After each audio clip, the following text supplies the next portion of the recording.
Hello and welcome to the Final Word Daily with me, Daniel Norcross, and neither Adam nor Jeff. Today we have Isabelle Westbury, I'm delighted to say, BBC commentator, journalist at the Daily Telegraph, and English. There are no Australians on this programme for the first time in Final Word history, and I guess you can probably tell why.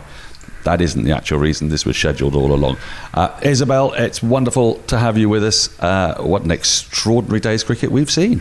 I couldn't have thought of a better game to make my entrance into this T20 World Cup. I mean, I've experienced all the wonderful English emotions one can, not least the one of Schadenfreude, which is the most important, of course, because that was an absolute shellacking of Australia. And it was.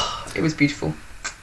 It was, and we'll come to it, but I have been given the unenviable task of having to sum that game up in 30 seconds. I don't think I'm going to manage it, but let's see how we get on. Right. Just as the World Cup had sprung to life with a series of nail-biting spectaculars, England turned up to stink out the party with another remorseless shellacking of bewildered opponents. This time, it was Aaron Finch doing his best Gavaskar at the World Cup in '75 impression as England choked the life out of Australia's top order. After using 2 bowlers in 6 overs of power play against Bangladesh, Morgan went with 3 bowlers in the first 13 balls. Woakes again supreme with 2 for 7 in 3 overs and a spectacular catch. At one stage, 75 for 5 off 16, Agar, Finch and Cummins then did well to scramble 51 off the last 4, but Roy, and especially Butler, with a quite extraordinarily dreamy 71 off 32, made an absurd mockery of Australia's helpless effort. A win by 8 wickets with 50 balls to spare puts England on the brink of qualification. Australia now looking over their shoulders after this hit to their net run rate. Summary, good grief, that was actually quite scary. Second summary, that was the T20 World Cup equivalent, was it not, Isabelle Westbury, of Boxing Day 2010? Have you ever seen anything as brutal as that? I think that was far over 30 seconds, but actually, I think it was. Because I enjoyed it so much, we should let you get away with it. It was a lot to pack in. It was the equivalent of 2010. Goodness gracious me, can we say that about white ball cricket? I'm not so sure, but... Well, Roston Chase turned up yesterday with a bat completely covered in red ball marks, which was my favourite moment of the T20 World Cup so far. But, I think that the two can meld. Yeah, and I think as all of the written press that I was reading in the lead up to this game was definitely... promoting it as a sort of a precursor to the Ashes, even though all the players are like, what on earth are you talking about? But I can go with that. I think, especially as we've got the Gabba coming up in less than a month, or is it a month? Yeah, about a month or so. I think we need all the help we can get, frankly, and that was rather useful. What was the most, I guess, the most impressive part for you? It's very hard to look at a performance that was nigh on perfect, with the exception of the last 4 overs, and choose what was more spectacular. Woakes in the power play, Livingston's 4 overs, Butler's refusal just to knock the ball around, and indeed Bairstow coming in and whacking 2 sixes just out of cruelty, it seemed to me, to take Australia's net run rate into virtual negative. Not quite negative, but getting there. No, the balls were like sort of playthings to Butler. He was just absolutely twatting them out of the park. I mean, Mitchell Starc, he's one of that bowling attack. Not only Starc, Cummins, Hazelwood. So it just everything that came down was just sent right back over their heads. But for me, the bit that I really, really enjoyed was Liam Livingstone. I mean, part-time spinner coming in, has hardly bowled at all. Moeen Ali, who's been bowling superbly with his off-spinners and is supposed to be kind of sharing the 5th bowler slot with Livingstone, didn't even get a chance because Livingstone went for just 15 off his 4 overs. Got Matthew Wade as well, just as he was trying to get a rear-guard action in the middle overs, and stole the show, really. I mean, okay, you can argue that Chris Jordan, I think, was the pick of the bowlers from his Yorkers, especially towards the back end. But just the very fact of Liam Livingstone being there and doing that was the most beautiful bit of it. Well, let's analyse actually Morgan in the field before we come to England's ridiculous batting. In the last game, he went with the most recherche tactic I've ever seen, really. It was 3 overs of Moeen Ali, 3 overs of Chris Woakes. It could have been T20 in 2003 with Jeremy Snape bowling 3 overs at one end and Yasima bowling a county length, because that's what Woakes is doing, really. He's bowling a 50 over kind of length, which has worked brilliantly in 50 over cricket and is transferring superbly, perhaps to these pitches, it could be, that's helping him. But then There was no Moeen Ali today. There was Liam Livingstone. It was all about matchups. Is Morgan's captaincy genius, or is he just following what is the right thing to do? There's just a playbook now, and if you get it right, if you just do what you're supposed to do, it'll work.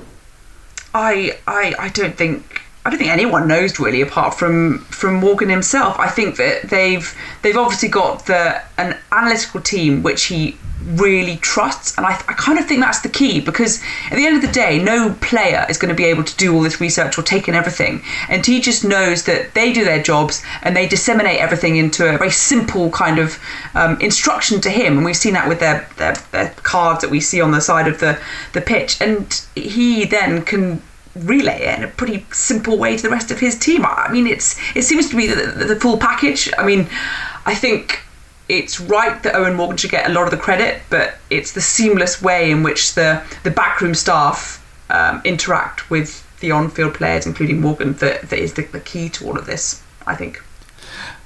Words again for Woakes, because let's not forget he didn't play a T20 international from 2015 to 21. We made this point in the Final Word Daily the other day when England beat Bangladesh, but this is Australia. And I don't know. I say this is Australia, Bangladesh. Are they that different in T20 cricket? Probably not. They approached the game quite similarly, actually, the way they were batting. But 2 for 7 inside the power play, that is just fantastic. And you imagine he wouldn't have played if Stokes had been fit and available. You imagine, in fact, he might not have played if Mark Wood had been available and England had opted to go for 2 paces, because they really clearly want Tim Mills in that side for the left arm option and what have you. So wanting to get Wood, who's an established member of their T20 side, in. He's out with a minor injury. They've ended up with Woakes. Has he not been the bowler of the tournament, really? Yes, and what's been ridiculous, is I think you alluded to it before, was that he's bowling red ball cricket. The way in which he dismissed David Warner right up at the very top end. I mean, that looked like, going back to Broad in the Ashes back in the UK in 2019. His ball to get Glenn Maxwell out, LBW, full straight bang.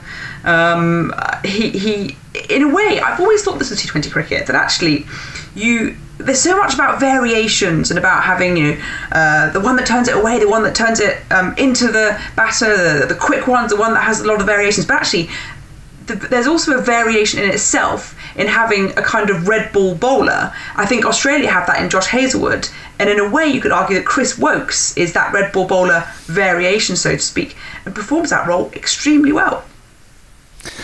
I couldn't agree more. Now, you mentioned Jordan, and he did bowl absolutely superbly, especially right at the end when it looked like Australia might miraculously. They got 20 runs in the 17th over, 4 of which were leg byes, and I think it was 15 off the next. And we thought, oh, come on, you're joking me. They're not going to get to 135, 140, which has been the sort of competitive total in this World Cup. In the end, they sort of limped to 125, largely thanks to Jordan. Right at the death there, he was supreme again, wasn't he? Oh, absolutely, because we know that both Pat Cummins and Mitchell Starc, they can really tee off. And I was listening to the radio. I think Stuart Law, I think Pat Cummins had just hit his first 2 balls for 6. He was 12 from 3, and it was like, it's all right, Babe Ruth's on strike. And of course Jordan then went and bowled him with a beautiful Yorker right at the end, which was, I thought, just rather divine intervention. But yeah, they're always a threat. Cummins, Starc, they can get away with things, and they did. I mean, it brought it up to, I wouldn't say 125 is a respectable total, but something to chase. And you never know on the pitches that we've seen so far out in the UAE. Like, they've been low-scoring pitches. It is Australia in a World Cup match. Anything can happen. And but I don't know about you, Dan, but since 2019, sort of the first time approaching a tournament, because I think I was quite tentative in 2019-15 over World Cup, but this is the first tournament where I've never had that weird feeling in the bottom of my stomach where you think England are going to balls this up. I haven't had that at all. Well, I mean, I inevitably have had, because I discount the evidence of truth before my very eyes and go back to empirical feelings of despair, loneliness and horror. But yes, I know, logically speaking, England fans certainly should not feel any sense of concern. England Let's move on to the batting side of things. You said 125. It felt like it was something respectable. I think every England fan had a little bit of fear, didn't they? What if there's a bad start? It's still, surely they're going to get over the line. Well, get over the line. They did it in 11.4 overs. This is ridiculous. No one is going at 10 and over in this tournament. It cannot be done. And when you're doing it against Stark, Hazelwood and Cummins, now Australia's strength clearly is that those three are terrific bowlers. Hazelwood has been, until maybe today, where Woakes might have taken his mantle, the pick of the seam bowlers in the tournament. Well, let me just run you through their figures. They bowled 6 overs between them, and they conceded 69 runs. I mean, that is absurd. And England, in an act of true cruelty, not only then took down Adam Zampa for 37 in 3 overs, they actually just pushed Ashton Agar around for 15 off 2.4 so that Australia will be tempted to keep him in the side instead of Mitchell Marsh. I mean, they could not have been more ruthless in their absolute destruction. Butler, 71 off 32, 5 fours, 5 sixes. England, in 11.4 overs, got 7 fours and 8 sixes. Australia, in their entire 20, got 7 fours and 5 sixes. They didn't stop when they needed 40 off 70 odd. They didn't just work it around, because this is an important game for England. Win the game, and they're on the brink of qualification.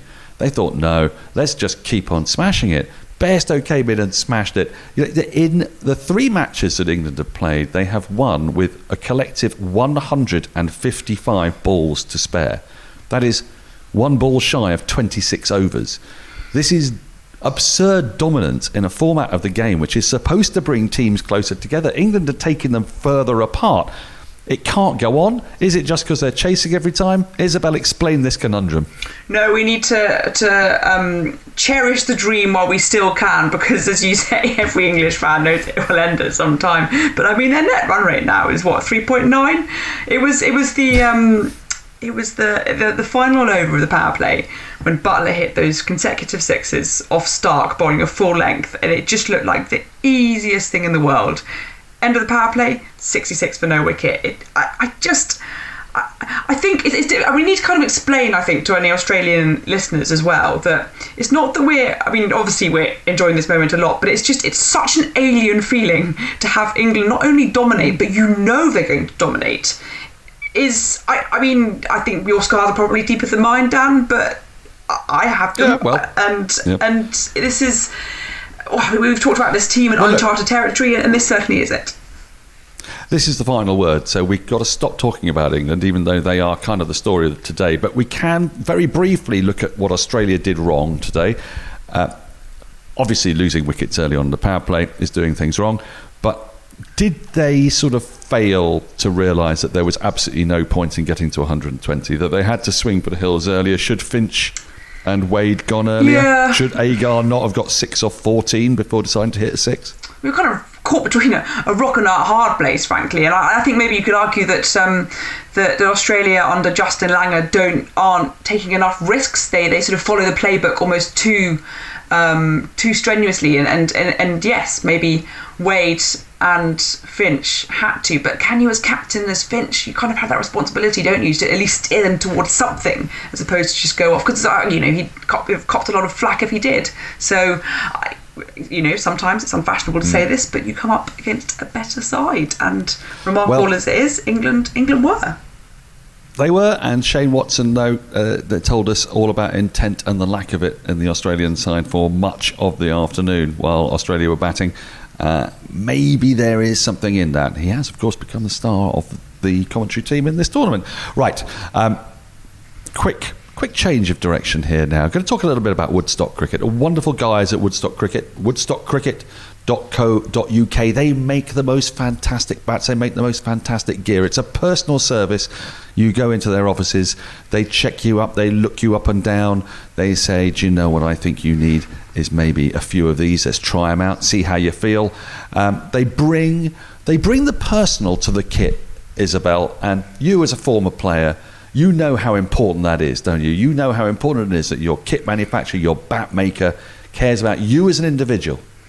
I do indeed. I only wish that my runs and my record reflected that. But yes, Woodstock Cricket, it certainly is a bespoke service, and one which I definitely encourage anybody to use. Jump on woodstockcricket.co.uk Use the offer code TFW20 and you will get a handsome discount. I thoroughly urge you to go there. They are very, very fine people. Now then, we need to go to the second game, because the second game is very important. It was between two sides who had each won one and each lost one. And in this group of death, with West Indies winning yesterday, 3 wins is probably going to be the target. If you can get to 3 wins, you're going to be in the mix. It's all going to come down to net run rate. So if you lose one more, you're in the last chance saloon. So, Isabelle Westbury, sum up Sri Lanka against South Africa in 30 seconds. Sri Lanka was sent in, and it was the second wicket partnership between opener Pathum Nissanka and Charith Asalanka which got things going, while middle order wickets fell to the left arm wrist spin of Tabriz Shamsi and the steady seam of Dwayne Pretorius. Nissanka's 58 ball 72 meant that Sri Lanka were able to post a very respectable 1-4-2. South Africa lost quick wickets when Nindu Hasaranga plucked a hat-trick, and things looked dire for the perennial World Cup underperformers, before David Miller, his side needing 15 off the last over, smashed consecutive sixes of poor old Lahiru Kumara, and South Africa edged through to a 4-wicket win off the penultimate ball. A close shave, but no choke this time for South Africa. You've done that so much better than me. I think you did that in about 35 to 40 seconds, so well done, you. I can't be certain. Now then, it was nearly a choke, or not a choke, let's face it. Sri Lanka just bowled really well, didn't they, in that innings? But it was so vital for South Africa to get over the line for all the reasons we've just discussed, and that last over was proper drama. That's what I mean. It was like the third game running in this tournament where we've had proper drama. Isabelle, how in the end did Miller get them over the line? Just some remarkable strike hitting. Big man got underneath the ball. Poor old Kumara, just the pressure of, and where do you bowl someone that has such levers as well? And it was funny though, because once Miller hit those 2 sixes, it was then Rabada who was on strike, essentially still needing to win the game, and you kind of thought, well, actually, he strangled the other end, and then it was a classic edge for 4. So a bit of luck, a bit of nerves, and you're faced with David Miller, 23 off 13, those 2 sixes. It was poor old Sri Lanka, who we constantly write off, but actually have come quite close in quite a few matches. Well, their problem now is that they've got to play England, haven't they? And they've got to win that game, because 2 wins you fancy won't be enough. You'd have to have somebody winning all 5 and then every other team winning 2 in order for that to happen, and that's unlikely to happen. So, look, they could beat England. And they'll need to. Well, their pace is still impressed, don't they? They've got a wonderful pace attack, which isn't what you'd normally say necessarily about Sri Lanka. And also remember Sri Lanka, who we, in the 2019 50 over World Cup, we'd also kind of written off. They were the ones that were the stumbling block for England. They almost knocked England almost got knocked out of the tournament of the group stages after having lost to Sri Lanka. So again, I think they're ones that you never know, but also have just that. They looked very ordinary, didn't they, when they were in England? Like really ordinary when they came over to England. Oh, terrible in England. But these, it's just, we've already seen from the matches that have been played. I mean, first of all, win the toss and insert the opposition, and I think you're almost like guaranteed a win. And secondly, low scoring, turning pitches, anything can happen. Well, you say guaranteed. They've been getting closer and closer and closer until they got further and further and further away again today. Right, very quickly. Your Shell Classic Super Smashing World Championship moment of the match. Let's go with yours in the Sri Lanka South Africa game. Oh, it has to be Hasaranga's losing hat-trick. I mean, to get a hat-trick in a T20 and then to lose a match is a thing of beauty for the individual. I think I'll go along with that. Mine in the England-Australia game is actually Cummins 6 off his first ball. Because after watching Australia limp and lollop their way to next to nothing, he comes in and smashes it over wide long off. It was a fantastic shot. It's time for us to stop today on The Final Word. England have won. They're 3 out of 3. Pakistan won yesterday. They're 3 out of 3. These are the 2 form sides in the World Cup. Will they end up in a final together, or are there other sides going to come to poop the party? India are back tomorrow. Can't wait to see more of that. From Isabelle Westbury and from me, Daniel Norcross, it's goodbye. Goodbye.